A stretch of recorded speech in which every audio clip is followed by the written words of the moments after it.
Hype na hype si Lebron, grabe ang duelo ni Wemby at Anthony Davis. Minasahe ni AD ang rookie, gumanti naman si Wembanyama at nag-showtime. Pahiya din si Christian Wood sa Alien. Lakers versus San Antonio Spurs, Wembanyama versus Anthony Davis. First quarter sinukat agad na AD ang kayang ibuga ng rookie. Naunang magtala ng punto sa Wemby, 3-pointer sa wing, drop defense si AD, mga idol, iwang libre ang Alien. 9-minute mark, rookie versus veteran moment. Nagulangan ni AD sa Wemby, nakapag-draw ng foul, 2 free throws para kay Anthony Davis. Wala nga pala si LeBron James, ang unang tumawag ng Alien kay Victor. Next possession, kinalabaw naman ni Anthony Davis ang depensa ni Wembanyama. Tingnan nyo to mga idol, ang ginawa ni Jared Vanderbilt. Nag-2 small gesture kay Wemby. 15 points sa opening frame para kay Anthony Davis. Austin Reeves off the bench. Instant ang naging impact para sa Lakers. Running bank shot at mala MJ na fade away. Papatapos ang first quarter, 34-26. Lamang ng 8 points ang LA Lakers. Second quarter, double digits na ang lamang ng LA Lakers. Supalpal pa ang inabot ni Austin Reeves kay Wemby, 44-28. 3 minuto na magsimula ang second frame. Maalat si Wembanyama, shooting only 30% from the field.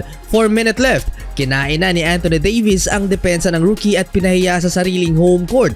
Slam dunk by AD, biglang napatayo ang bench players kasama na si Lebron. Meron pa, mid-range ni Anthony Davis, mga idol, isolation kay Wemby. Last 2 minutes, nalasap na ni AD ang bagsik ni Victor Wembanyama. Block nang inabot niya, popcorn lang si Lebron. Eto ang matindi, pinosterize ng Alien si Anthony Davis at parang nagulat pa doon si AD sa haba ng rookie. After ng possession na yan, supalpal din ang inabot ni Max Christie at sa transition, Victor Wembanyama alley-oop dunk at hype na ang home crowd.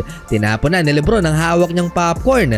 Dahil Alien mode na si Wembanyama, papatapos ang first half, nagtala pa ng block si Wemby kay Anthony Davis. Malaki pa rin ang hinahabol ng Spurs, 63-50. Third quarter, solid pa ng simula para sa San Antonio Spurs. Wemby aggressive, gustong ipaya si Taurean Prince. Nagbukang bata naman si Anthony Davis.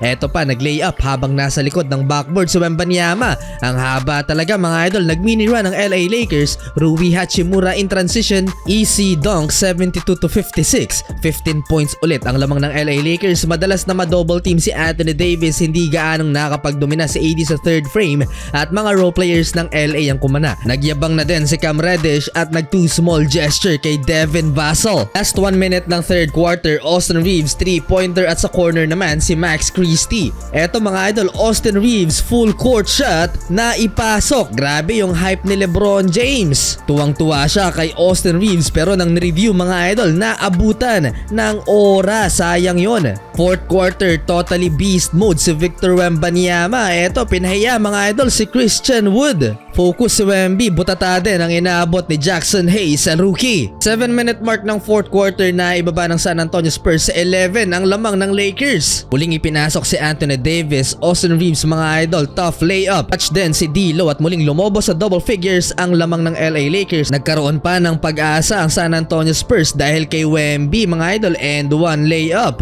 Parehong aggressive si Anthony Davis at Victor Wembanyama. Pag natalo dito ang San Antonio Spurs, 18-game losing streak na. Lagay ni Anthony Davis sa foul trouble si Wemby at sa last 2 minutes, Wembanyama back-to-back 3-point field goals para habulin ng LA Lakers. Nakabahan na si LeBron James dahil naghahalimaw si Wembanyama mga idol. Eto pa, nakapag-draw ng foul, 117-116 last 21 seconds. All game sa last 17 seconds mga idol, kinulang na sa oras ang San Antonio Spurs at sa uli panalo pa rin ang Lakers.